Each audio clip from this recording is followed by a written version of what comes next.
Hello, I'm David Harper with the BBC News. The World Anti-Doping Agency, WADA, has banned Russia from all major international sporting events for an unprecedented 4 years. The move follows an investigation which found that the Russian authorities had tampered with computer data from a Moscow testing laboratory to cover up evidence of doping by athletes. Most Russian officials deny this. Alec Capstick reports. The decision to make Russia non-compliant has far-reaching consequences for the country's sports officials and its athletes. The punishment includes a ban on the national flag and anthem at the upcoming Olympics and the 2022 World Cup. Russia is also unable to host international competitions. But athletes will be allowed to compete as neutrals as long as they can show they are untainted by the scandal. That's controversial. There have been calls for a blanket ban because Russia is a repeat offender.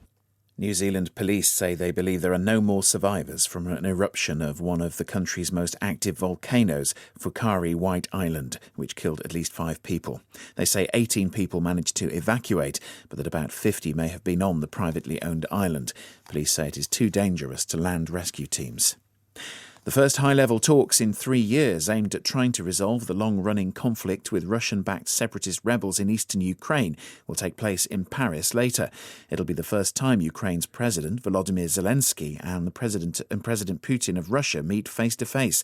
Our Kiev correspondent Jonah Fisher says the talks have angered some Ukrainians.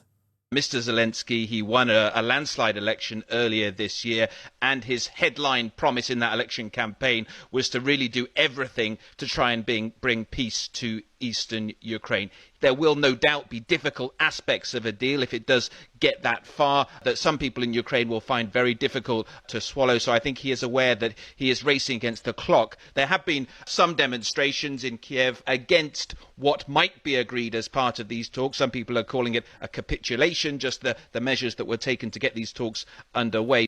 A senior Chinese official has said that all the people, mainly Muslims, sent to what China calls vocational education centres in the western region of Xinjiang have now completed their courses and graduated. He suggested the massive network of camps had largely served its purpose. From Beijing, John Sudworth reports. In a press conference designed to counter what he called gross interference from Washington in Xinjiang's affairs, Shorat Zakir, the chairman of the regional government, suggested that the massive network of re-education camps had now largely served its purpose. Despite the prevalence of high-security features like watchtowers and razor wire, China has long insisted that the facilities are schools, not prisons, and sticking to that terminology, Mr. Zakir said all students had now graduated. John Sudworth reporting. World News from the BBC. Strikes are again severely disrupting rail and metro transport in France at the start of another week of protests against government plans to overhaul the pension system. The French President, Emmanuel Macron, insists the change from a fragmented to a unified pension system is essential for the health of the economy. But labour unions fear the changes would mean employees work longer for a smaller retirement payout. One of North Korea's most senior leaders has said the country has nothing left to lose after President Trump warns that it could lose everything if it engages in hostile acts. Kim Young-chol said that a year-end deadline was nearing for Washington to change its policies towards Pyongyang. North Korea has been calling on the United States to alleviate tough financial sanctions. Washington is demanding steps towards denuclearization. The European Commission has approved $3.5 billion of state aid to support the development of electric car batteries. The money will come from 7 member states, including Germany, France, Italy and Poland.